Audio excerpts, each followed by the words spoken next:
welcome to Scootart's presentation. My name is JF and I'm the owner of Scootart, and we are specialized in restoration of scooters, vintage Vespas and Lambrettas. So today I will introduce to you to my Acma. It's a French model, it's a French-made Vespa. It's interesting because it's very rare. It was sold only in the French side, only on the French and Vietnam actually got also this model. Everywhere that the French were, basically. So this is a French-made Vespa, so all the parts are made in France. It's interesting. For some reason, at that time, Vespa had a faro basso, so the headlamp was mounted here on the fender. For the French laws, they had to install it on the top. So this model is 1954. The very first model had the light like this, and then all the way to the end of the production of the Acma. Acma stands for Atelier de Construction et Motocycles et Accessoires, which is an acronym for that we call Acma. And it's a small bicycle company that was bought by Vespa to produce the scooters there in terms to avoid all the fees and tariff on importation, because Vespa was a huge hit in France and everywhere, and they had to protect the market for Motobécane, for Peugeot, who also did scooters at that time. So this is a French model, so you have a lot of weird stuff. That's the scooter that I bought in 1998. So it's one of the earliest model that I had in my collection. And if you look around, there's a lot of little stuff. First of all, you have a yellow light in front. In France, this is mandatory on the French market to have a yellow light at that time. They stopped that in 1996, but before that, all the lights had to be yellow.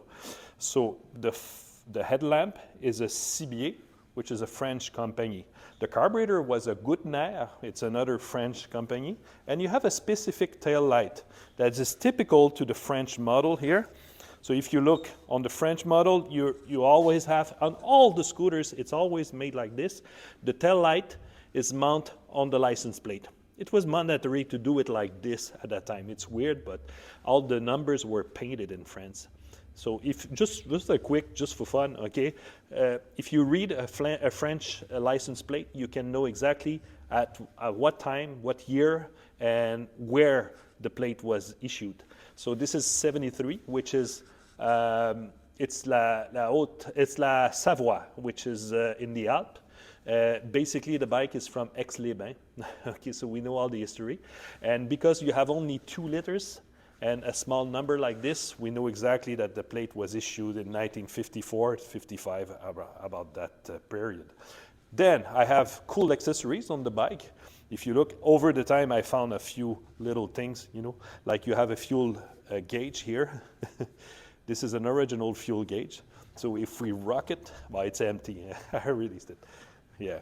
At that time, on the French models, it was really popular to install this luggage here, and it's a cool bag, and the bag is mounted right there. This bag was restored, it's not the original leather.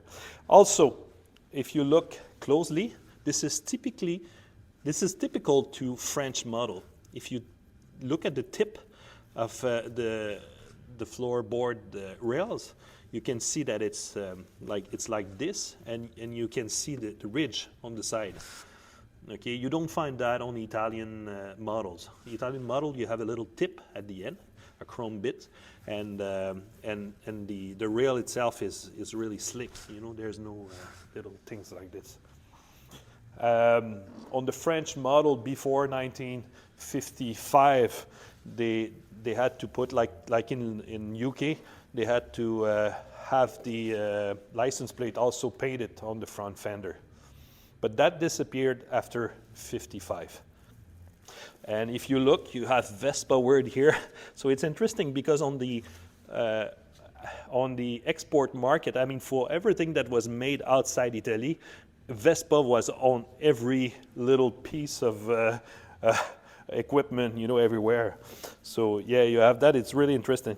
And then you have the Acma badge, which is the little piece that make it a real Acma. So you see Paris. The headquarters was in Paris. So yeah, so this is an interesting model that I have for a year, and I keep it. So that was my Vespa 1954 Acma, a French model.